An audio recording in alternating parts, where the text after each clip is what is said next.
certified first alert forecast, certified most accurate by Weather Rate.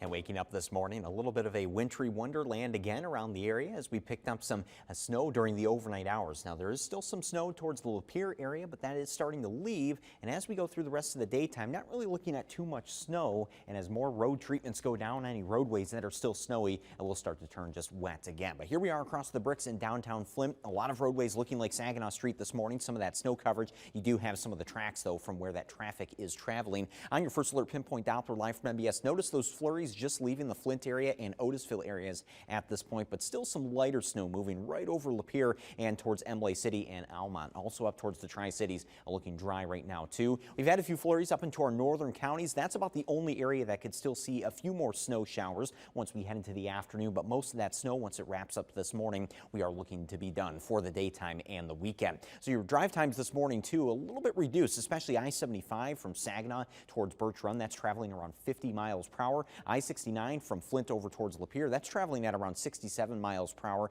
and US 127 from Mount Pleasant towards Alma, that's a little bit slower, around 63 miles per hour. We've actually seen that dive down to around 55 at times. Certainly still some slick spots this morning. Just if you have any plans to take you out on the roads, you may want to factor in a few extra minutes. But we'll be up to around freezing today in the Tri-Cities, also right near the Flint area, around 31 degrees. So again, pair that with the road salt. That will be very effective in helping to melt any snow that's still on those roadways. But today, we're also expecting a little bit of a breezier day. There's some of these wind gusts right around the middle of the daytime towards noon, even into the early afternoon, 25 to 30 miles per hour. Still out of the west, but this is going to keep wind chills in the teens just like yesterday, so still feeling pretty brisk if you'll be outside at any point. Now on your first alert hour by hour, notice that snow leaves towards the south and the east. We still have a few of those flurries up towards Houghton Lake and Rose City towards noon, even into the early afternoon hours. The rest of us, though, just seeing cloud coverage, so just staying overcast for the remainder of this Sunday. And that'll be the case even into tonight, too, but with a colder air mass, we're down to around 22 degrees for your lows, 23 in a few locations, too,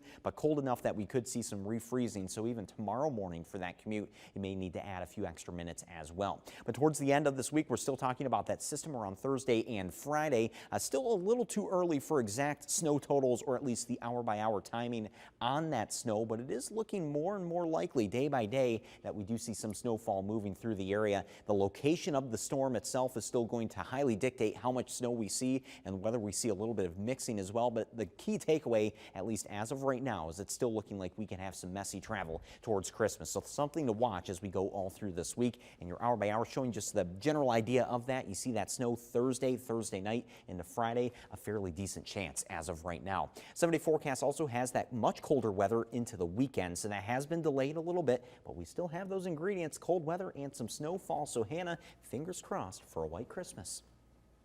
That would be great. Thank you, Matthew.